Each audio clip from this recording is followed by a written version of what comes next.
ഈ അടുത്ത സമയത്ത് ചൈനീസ് കമ്മ്യൂണിസ്റ്റ് പാർട്ടിയുടെ ഡെലിഗേറ്റ്സ് ഇന്ത്യയിൽ വന്നിരുന്നു. അവർ BJP ലീഡേഴ്സുമായിട്ടും പ്രത്യേകിച്ച് RSSൻ്റെ ലീഡേഴ്സുമായിട്ട് വളരെയധികം ദീർഘമായ സംഭാഷണങ്ങളും ഡയലോഗുകളൊക്കെ നടത്തി.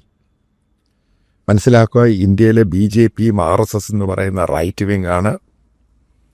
ചൈനയിലെ കമ്മ്യൂണിസ്റ്റ് പാർട്ടി എന്ന് പറയുന്ന കമ്മ്യൂണിസമാണ്, ലെഫ്റ്റാണ് സംഭവം. അപ്പം ഇവിടെയുള്ള ഇന്ത്യയിലുള്ള ചില യൂട്യൂബേഴ്സ് RSSനെയൊക്കെ പിന്തുണയ്ക്കുന്നവർ ഇതുമായി ബന്ധപ്പെട്ട് സോഷ്യൽ മീഡിയയിലൊക്കെ വാർത്ത കൊണ്ടുവന്ന് നിങ്ങൾ കറഞ്ഞു കാണും അവരെന്താണ് പറഞ്ഞത്.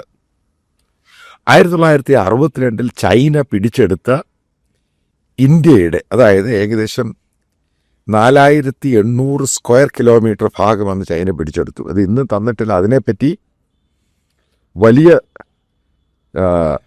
ദേശവ്യാപകമായിട്ടും രാജ്യസ്നേഹം തുളുമ്പുന്ന BJP ആണെങ്കിലും RSSും അതിനെപ്പറ്റി ഒരക്ഷരം മിണ്ടുന്നില്ല. യാഥാർത്ഥ്യമാണ് ഞാൻ ഈ പറയുന്നത്. അവർ മറ്റുള്ള വിഷയത്തെപ്പറ്റി പറയും, ചൈനയെപ്പറ്റി ഒറ്റ വിഷയം മിണ്ടത്തില്ല. അപ്പോൾ ഈ കഴിഞ്ഞ സമയത്ത് BJP RSSനെ അനുകൂലിക്കുന്ന പല സോഷ്യൽ മീഡിയ അക്കൗണ്ടുകളും പ്ലാറ്റ്ഫോമുകളും സ്ഥിരമായിട്ട് വീഡിയോകൾ ചെയ്തു. പല ആൾക്കാരും എനിക്ക് വീഡിയോ അയച്ചു തന്നു.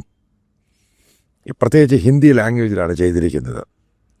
ചൈന, അതായത് ഈ കമ്മ്യൂണിസ്റ്റ് പാർട്ടിയുടെ ആൾക്കാർ, ഈ പാർട്ടിക്കാർ വന്നിട്ട് ഇന്ത്യക്ക് ഏകദേശം 1000 സ്ക്വയർ കിലോമീറ്റർ തിരിച്ചു കൊടുത്തു. അപ്പം ഇതൊക്കെ വിശ്വസിക്കുന്ന മരപ്പൊട്ടന്മാരുണ്ട് നമ്മുടെ നാട്ടിൽ. കാരണം ഏതെങ്കിലും കാരണവശാൽ ചൈന അവർ പിടിച്ചെടുത്ത പ്രദേശങ്ങൾ വിട്ടുകൊടുക്കും. അത് എന്ത് പ്രദേശമാണ് വിട്ടുകൊടുക്കത്തില്ല.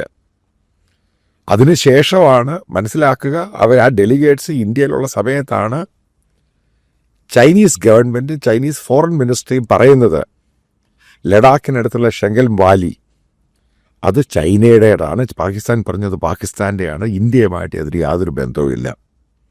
അവർ ഇന്ത്യയിലുള്ളപ്പോഴാണ്, അതായത് ചൈനീസ് ഡെലിഗേഷൻ, പൊളിറ്റിക്കൽ ഡെലിഗേഷൻ ഇന്ത്യയിലുള്ള സമയത്താണ് ഈ ഒരു ഡിമാൻഡ് ചൈന പറയുന്നത്.